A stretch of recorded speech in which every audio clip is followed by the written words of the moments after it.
Hey guys, this side Biren Rajput. Welcome back to my new video. Babylon का सबसे अमीर आदमी का आज 7th चैप्टर स्टार्ट करते हैं। 7th चैप्टर है बेबीलोन का स्वर्ण का महाजन। सोने के 5 सिक्के, सोने के 50 सिक्के।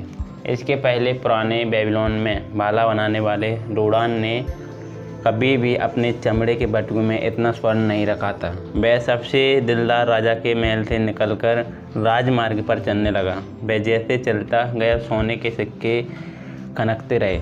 ये सब मधुर संगीत था जो उसने सुना था। सोने के 50 सिक्के सारे उसके। वह अपने भाग्य पर विश्वास नहीं कर पा रहा था। उन खनकते सिक्कों में कितनी ताकत थी। वे कुछ भी खरीद सकते थे। एक बड़ा मकान, ज़मीन, मवेशी, घोड़े, रथ, जो भी वह चाहता था। उसे इनका कैसे इस्तेमाल करना चाहिए था। इस शाम को जैसे वह अपनी बहन के घर की ओर बगल की गली में मुड़ा, वह उन चमकते सोने के सिक्कों के अलावा कुछ और नहीं सोच पा रहा था। कुछ दिनों के बाद एक शाम परेशान रोडान मैथन की दुकान में घुसा, जो सोने उधार पर देता था और आभूषण एवं दुर्लभ कपड़ों का डीलर था। आसपास सजी रंगीन चीज़ों को बिना दाएं बाएं देखे वह पीछे के आवासों से गुजरा। यहाँ उसे एक कालीन पर बैठा मैथन देखा, जो एक काले गुलाम द्वारा दिया भोजन खा रहा था। मुझे आपकी सलाह चाहिए, क्योंकि मुझे नहीं पता कि मुझे क्या करना चाहिए। रोडान दोनों पैर फैलाए मजबूती से खड़ा रहा। उसका बालों पर कलेजा उसके चमड़े के जैकेट से बाहर झांक रहा था। मैथन का पतला चेहरा दोस्ताना मुस्कान के साथ चमका। तुमने क्या बेवकूफ़ाई की हैं जो तुम्हें सोने के महाजन से सलाह मांगनी पड़ रही है? क्या तुम जुए में हार गए या किसी मोटी लड़की ने तुम्हें फंसा लिया? कई सालों से मैंने तुम्हें जाना है, लेकिन आज तक तुमने अपनी दिक्कतों में मेरी सलाह नहीं मांगी। नहीं, ऐसा नहीं है। मैं सोने की इच्छा नहीं करता, बल्कि मुझे तुम्हारी सलाह की ज़रूरत है। सुनो, ये आदमी क्या कह रहा है? कोई सोने के महाजन के पास सलाह लेने नहीं आता। मेरे कान गलत सुन रहे हैं, वे सही सुन रहे हैं। ऐसा हो सकता है क्या? भाले बनाने वाले रोडोन ने बाकियों से ज़्यादा चतुराई जीवन भर दिखाई है, लेकिन वह मैथन के पास सोना नहीं सलाह लेने आता है। कई लोग मेरे पास अपनी गलतियों के भुगतान के लिए सोना लेने आते हैं, पर वे सलाह नहीं चाहते। लेकिन कौन सा इंसान सोने के महाजन से ज़्यादा अच्छी सलाह दे सकता है, जिसके पास लोग परेशानी में आते हैं? रोडान, तुम मेरे साथ खाओगे? उसने कहा। तुम शाम में मेरे मेहमान बनोगे? अंडोल, उसने काले गुलाम को पुकारा। मेरे दोस्त रोडान, भाले बनाने वाले के लिए एक कालीन लेकर आओ। वह मेरा सम्मानीय मेहमान है, उसके लिए भोजन लेकर आओ, और साथ में सबसे बड़ा कप भी, सबसे अच्छी शराब भी लेकर आओ, जिससे उसे संतुष्टि मिले। अब बताओ, कौन सी चीज़ तुम्हें परेशान कर रही है? यह राजा का उपहार है। राजा का उपहार? राजा ने तुम्हें उपहार दिया और तुम्हें परेशानी हो रही है? कैसा उपहार?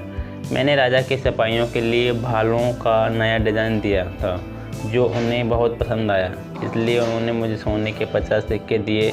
और अब मैं असमंजस में हूँ। मैं तो आकाश में घूमने वाले सूरज से प्रार्थना करूँगा कि कोई मुझसे है बांट ले। यह स्वाभाविक है। जितनों के पास सोना है, उससे ज़्यादा लोग इसे चाहते हैं और चाहेंगे कि जिसके पास ये है वह इसे बांट ले। लेकिन क्या तुम नहीं कह सकते? क्या तुम्हारी इच्छा शक्ति तुम्हारे मुक्कों से ज़्यादा मजबूत नहीं है? कईयों को मैं ना कहता हूँ, लेकिन कई बार हाँ कहना ज़्यादा आसान होता है। क्या कोई इसे अपनी बहन से नहीं बांटना चाहेगा, जिसकी ओर वह समर्पित है? सच में तुम्हारी बहन भी नहीं चाहेगी कि तुम अपने पुरस्कार का अन्न ना ले पाओ, लेकिन ये उसके पति अरमान के लिए है, जिसे वह अमीर व्यापारी बनाता देखना चाहती है। उसे लगता है कि अरमान को कभी चांस नहीं मिला, और वह चाहती है कि मैं उसे कर्ज दूं, ताकि वह अमीर व्यापारी बने और अपने मुनाफे से मुझे पैसे लौटाए। मेरे दोस्त मैथन ने बताया, यह एक अच्छा विषय है जो तुम चर्चा के लिए आए हो। सोना अपने मालिक के लिए जिम्मेवारी लेकर आता है और उसके लोगों के लिए नई बदली हालत लाता है। यह डर लाता है कि कहीं खो ना जाए या उससे चुरा ना लिया जाए। यह शक्ति की भावना और अच्छा करने की क्षमता भी लाता है। साथ ही यह कई अवसर लाता है जिससे उसकी अच्छी नीयत मुश्किलों में बदल जाती है। क्या कभी नीनेवे के किसान के बारे में सुना है जो जानवरों की भाषा समझ सकता था? मुझे विश्वास नहीं होता, पर यह वैसी कहानी है जिसे लोग कांसे की भट्टी में सुनाते हैं। मैं इसे तुम्हें बताऊंगा, क्योंकि उधार लेने और देने के मामले में पैसों के एक हाथ से दूसरे हाथ में जाने से कहीं ज़्यादा होता है। यह किसान जो जानवर की भाषा समझ सकता था, हर शाम मैं खेत में रुकता था ताकि उनको बोलते हुए सुन सकें। एक शाम उसने एक बैल को एक गधे से अपने काम की शिकायत करते हुए सुना।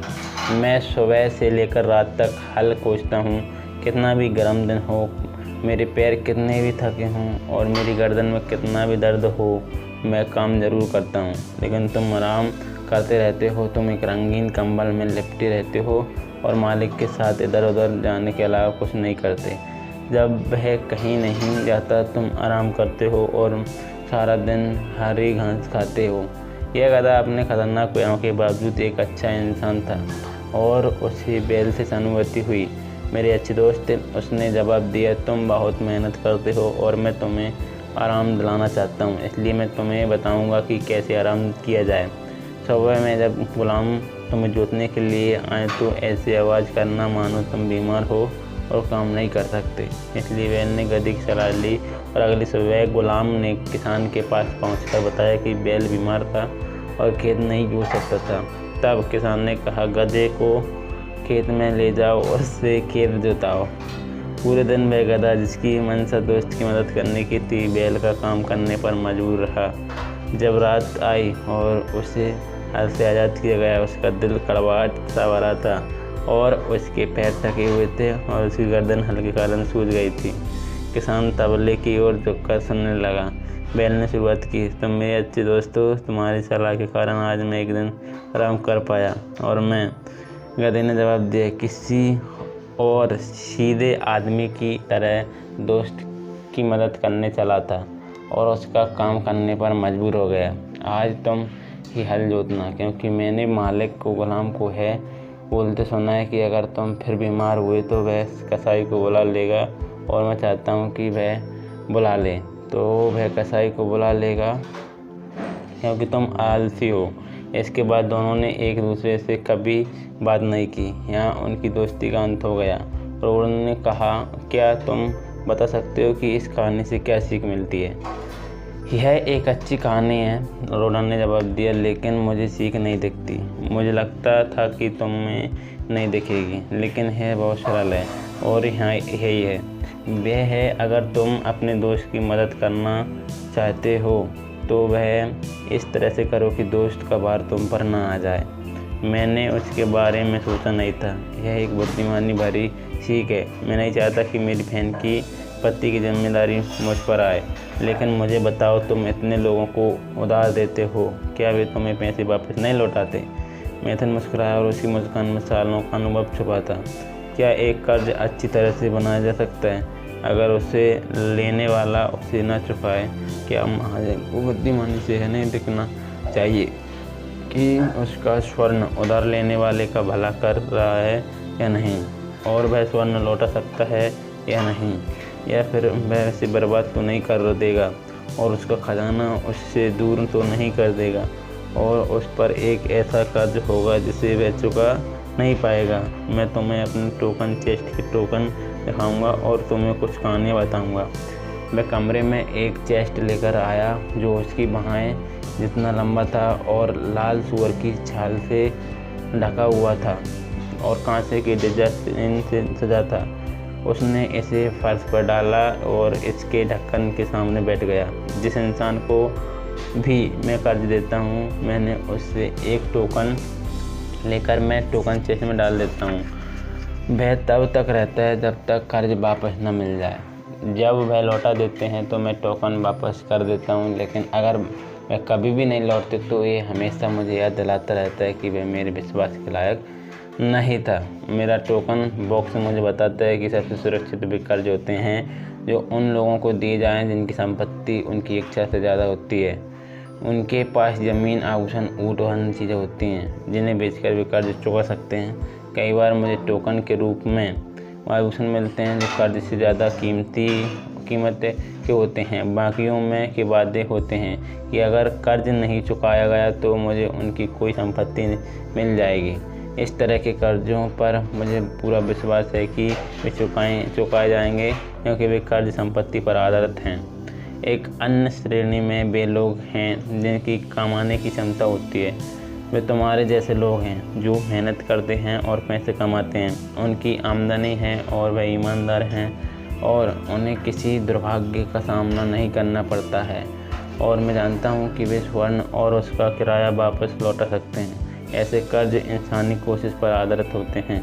कुछ ऐसे हैं जिनके पास ना तो संपत्ति है और न कमाने का क्षमता। जिंदगी कठिन होती है और हमेशा कुछ लोग ऐसे होंगे जो खुद को इसके हिसाब के अनुकूलित नहीं कर पाते। ऐसे लोगों को जब मैं कर्ज देता हूँ तो मेरा टोकन बॉक्स मुझे आने वाले सालों में सज़ा दे सकता है, अगर मैं उन सम्मानीय लोगों को गारंटी ना लूँ जो कर्ज लेने वाले के अच्छे दोस्त हैं। मेथन ने ढक्कन खोला। रोडन ने आगे झुककर देखा। चेस्ट के सबसे ऊपर एक कांसे का नेक पीस था जो लाल कपड़े में था। मेथन ने इसे उठाकर प्यार से सहलाया। यह हमेशा मेरे चेस्ट में रहेगा क्योंकि इसका मालिक भगवान को प्यारा हो गया। मैं इसे प्यार से रखता हूँ क्योंकि ये उसकी याद दिलाता है और वह मेरा अच्छा दोस्त था। हम सफलता से काम करते रहे। फिर वह पूरे से एक बहुत सुंदर औरत शादी के लिए ले आया। उसने उसे खुश करने के लिए उस पर सोने की बौछार कर दी। वह मेरे पास परेशानी में आया जब उसका सोना जा चुका था। मैंने उससे बात की। मैंने कहा कि मैं उसकी मदद वापस उसकी संपत्ति पाने में करूँगा। उसने शपथ खाकर कहा कि वह ऐसा करेगा, पर ऐसा हुआ नहीं। एक झगड़े में जब उसने अपनी पत्नी को उकसाया तो उसने पति के सीने में छुरा घोंप दिया। और वह लड़की? रोडन ने सवाल पूछा। हाँ, ये उसी का है। उसने लाल रंग का कपड़ा उठाया। बाद महसूस होने पर उसने खुद को एक वक्त में फेंक दिया। ये कर्ज कभी भी चुकता नहीं होंगे, ये चेस्ट तुम्हें बताता है। रोडान के गहरे जज्बातों से परेशान लोग महाजन के लिए कभी सुरक्षित नहीं होते। यहाँ मामला अलग है। उसने बैल की हड्डी से बनी एक अंगुली उठाई है, एक किसान की है। मैं उसकी पत्नियों के बने कालीन खरीदता हूँ। टिड्डे आए और उनके पास भोजन नहीं था। मैंने उसकी मदद की और जब कई नई चप्पल आई तो उसने कर्ज लौटा दिया। वह फिर आया और उसने अजीब बकरियों के बारे में बताया जिनका जिक्र किसी दूर देश के यात्री ने किया था। उनके लंबे बाल इतने सुंदर और मुलायम थे कि उनसे बेबीलोन में सबसे सुंदर कालीन बनाए जा सकते थे। वह एक झुंड चाहता था पर उसके पास पैसे नहीं थे, इसलिए मैंने उसे स्वर्ण दिया ताकि वह यात्रा करके बकरियां ला सके। जब उसका झुंड शुरू हो चुका था और अगले साल में बेबीलोन के मालिक को सबसे महंगे कालीन दिखाकर चकित कर दूंगा। जल्द ही मैं उसकी अंगूठी लौटा दूंगा। वह जल्दी पैसे वापस करने पर जोर डाल रहा था। कुछ कर्ज लेने वाले ऐसा करते हैं? रोडन ने पूछा। और वे ऐसे काम के लिए कर्ज लेते हैं जो उन तक पैसे वापस लाता है, तो ऐसा करते हैं। लेकिन अगर वे अपने बेवकूफ़ियों के कारण कर्ज लेते हैं तो मैं तुम्हें सावधान करता हूँ कि शायद तुम्हें अपना सोना वापस ना मिले। मुझे इस बारे में बताओ, रोडान ने निवेदन किया। साथ ही दुर्लभ डिजाइन वाला एक सोने का आभूषण उठाया। औरतों मेरे दोस्त को काफ़ी पसंद है। मेथन ने मजाक किया। मैं अभी भी तुमसे काफ़ी छोटा हूँ, रोडन ने जवाब दिया। मुझे लगता है तुम रोमांस का शक कर रहे हो। यहाँ ये है ही नहीं। इसकी मालकिन मोटी है, झुर्रियों वाली है और इतना बोलती है कि मुझे पागल कर देती है। एक समय उनके पास पैसे थे और वे अच्छे ग्राहक थे, लेकिन फिर उन पर बुरे वक्त का साया आया। उसका एक बेटा था जिसे वह व्यापारी बनाना चाहती थी, इसलिए वह मेरे पास आई और उसने स्वर्ण उधार मांगा ताकि वह एक कारवा के मालिक का पार्टनर बन जाए जो अपने ऊँट के साथ एक शहर से दूसरे शहर में घूमता चलता है। वह आदमी धोखेबाज निकला क्योंकि उसने उस बेचारे लड़के को एक दूर शहर में बिना पैसे और दोस्तों के छोड़ दिया और उसके सोते समय भाग निकला। शायद जब वह बड़ा हो जाए तो पैसे लौटा दे। तब तक मुझे कर्ज पर कोई किराया नहीं मिल रहा है, सिर्फ बातें मिल रही हैं। लेकिन मैं मानता हूँ कि ये आभूषण कर्ज के लायक हैं। क्या उस औरत ने इस कर्ज की बुद्धिमत्ता पर तुम्हारी सलाह ली थी? इसका ठीक उल्टा हुआ। उसने अपने बेटे की बेबीलोन के अमीर और ताकतवर इंसान के रूप में तस्वीर बनाई। अगर मैं कुछ और बोलता तो वह गुस्से में आ जाती। मेरे साथ ऐसा हो चुका है। मुझे अनुभवीहीन लड़के के खतरे का पता था, लेकिन जब उसने सुरक्षा दी तो मैंने इनकार नहीं किया। यह मेथन ने एक रस्सी को गांठ में बांधते हुए कहा, ऊँट के व्यापारी नेबूटुर का है। जब वह अपने पैसों से ज़्यादा बड़ा झुंड खरीदता है तो मेरे पास ये गांठ लेकर आता है और मैं उसकी ज़रूरत के हिसाब से कर्ज देता हूँ। वह बुद्धिमान व्यापारी है, मुझे उसके निर्णय में विश्वास है और उसे दिल खोलकर कर्ज देता हूँ। बेबीलोन के कई व्यापारियों पर मुझे उनके अच्छे व्यवहार के कारण विश्वास है। उनके टोकन मेरे बॉक्स में आते जाते रहते हैं। अच्छे व्यापारी इस तरह की संपत्तियाँ और बेबीलोन की बढ़ती समृद्धि के लिए उनकी मदद करने से मुझे फ़ायदा होता है। मेथन ने फिरोज़ा में खुदा हुआ एक पान का पत्ता निकाला और उसने फर्श पर गुस्से से फेंक दिया। इजिप्ट का कीड़ा, जिस लड़के का ये उसे मेरा सोना लौटाने की कोई फिक्र नहीं है। जब मैं उसे डांटता हूँ तो वह कहता है, मैं कैसे पैसे चुका सकता हूँ अगर मेरा भाग्य मेरे साथ ही नहीं है। आपके पास इतना तो है, मैं क्या कर सकता हूँ। यह टोकन उसके पिता का है, थोड़े संसाधनों वाला एक योग्य आदमी जिसने अपनी ज़मीन और मवेशी अपने बेटे के व्यापार के लिए दांव पर लगा दिया। उस लड़के को शुरू में सफलता मिली और वह ज़्यादा पैसे कमाने के लिए दीवाना हो गया। उसका व्यापार बर्बाद हो गया। जवानी महत्वाकांक्षाओं से भरी होती है। जवानी पैसे कमाने और मनचाही चीज़ों के लिए शॉर्टकट लेती है। जल्दी पैसे कमाने के लिए जवानी बेवकूफ़ के कर्ज लेती है। अनुभव न होने के कारण जवानी को पता नहीं होता कि बिना सोचे समझे कर्ज लेना एक गहरे गड्ढे में जाने के समान है, जहाँ कई दिनों तक रहना पड़ सकता है। यह दुख से भरा एक गड्ढा है जहाँ सूरज की रोशनी नहीं पहुँचती और परेशानी से भारी नींद से रात दुखी रहती है। तब भी मैं स्वर्ण उधार लेने से नहीं रुकता। मैं तो प्रोत्साहित करता हूँ, मैं उसकी अनुशंसा करता हूँ। अगर ये अच्छे कामों के लिए जा रहा हो तो मैंने व्यापारी के रूप में अपनी पहली सफलता कर्ज में लिए स्वर्ण से ही पाई है। तब महाजन को ऐसे मामले में क्या करना चाहिए? वह परेशानी में है और कुछ नहीं पाता, वह आत्मविश्वास है, वह वापस लौटने की कोशिश नहीं करता। मेरा दिल उसके पिता की मवेशी और ज़मीन जीने की इजाज़त नहीं देता। तुम मुझे कई चीज़ें बता रहे हो जो सुनना चाहता हूँ, रोरान ने कहा, लेकिन मुझे मेरे सवाल का जवाब नहीं मिल रहा। क्या मुझे अपनी बहन के पति को स्वर्ण के 50 सिक्के उधार देने चाहिए? वे मेरे लिए काफ़ी ज़्यादा हैं।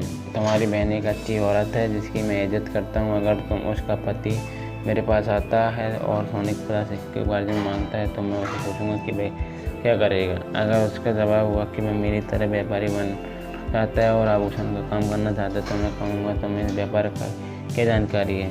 क्या उन्हें पता है कि सबसे कम दाम में कहाँ से खरीदना है? क्या तुम जानते हो कि कहाँ बेच सकते हो? क्या वह मेरे सवालों का हाँ जवाब दे सकता है? नहीं, वह नहीं दे सकता। रोरान ने माना।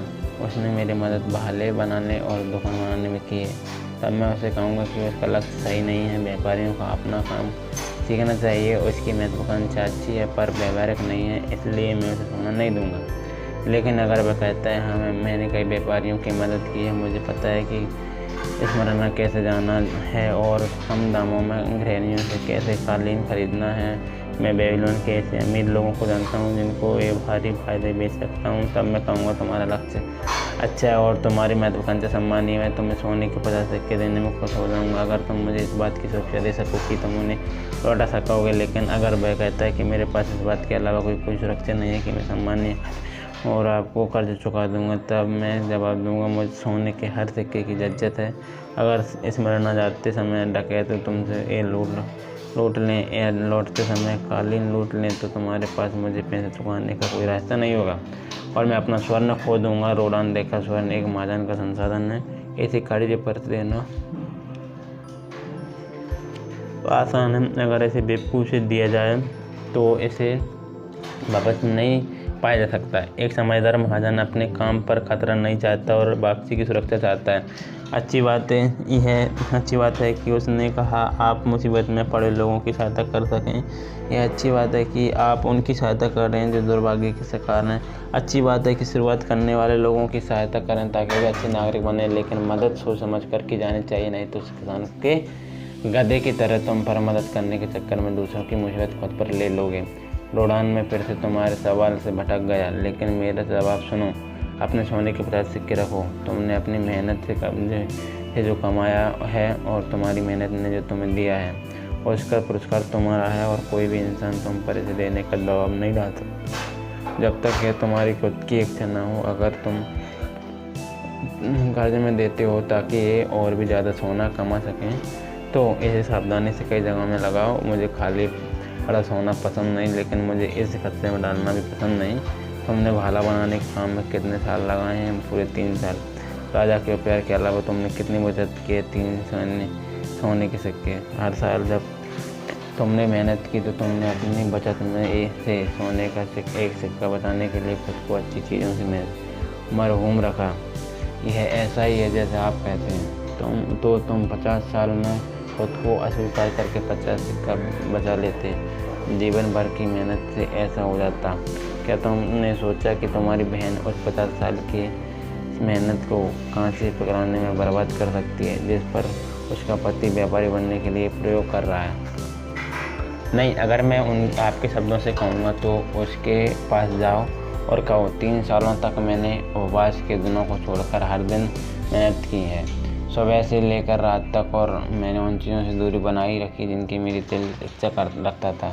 8 साल के श्रम और आत्म त्याग के बाद मुझे सोने का एक सिक्का मिलता। और तुम मेरी अच्छी बहन हो, और मैं चाहता हूँ कि तुम्हारे पति व्यापार करें और काफ़ी तरक्की करें।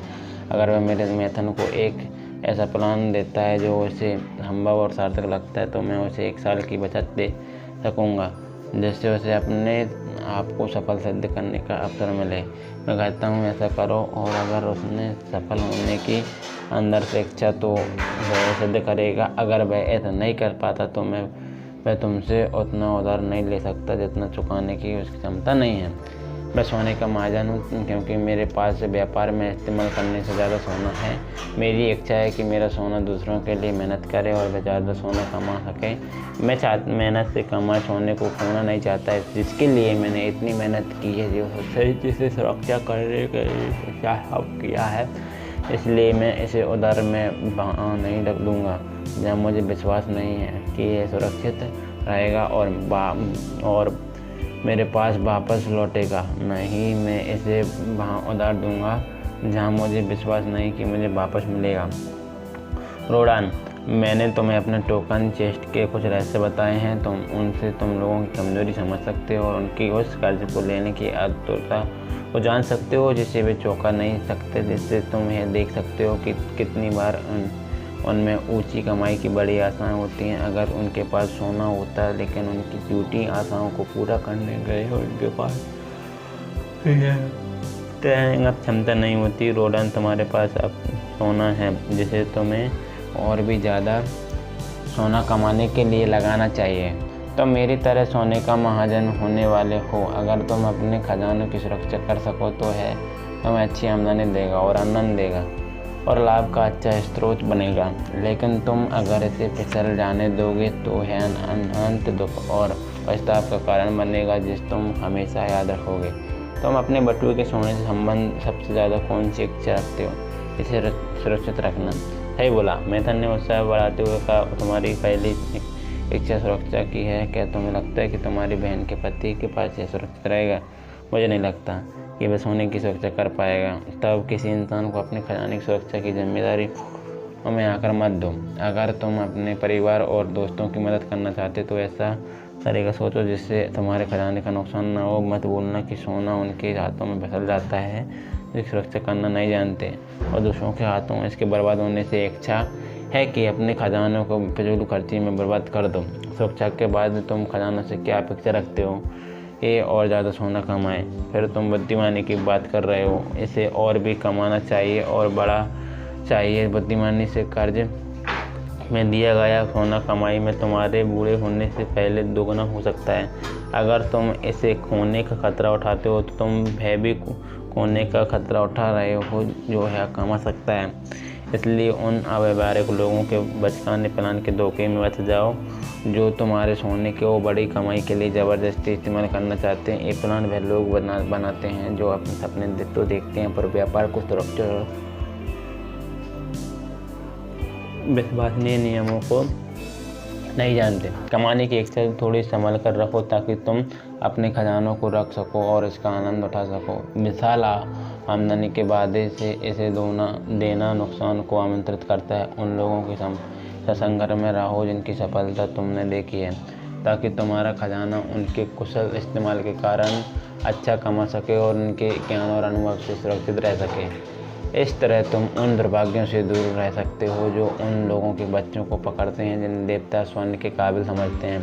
जब रोडन ने उसे उसकी सलाह के लिए धन्यवाद देने लगा तो उसने सुना नहीं, बल्कि उसने कहा, राजा का उपहार तुम्हें बहुत कुछ सिखाएगा।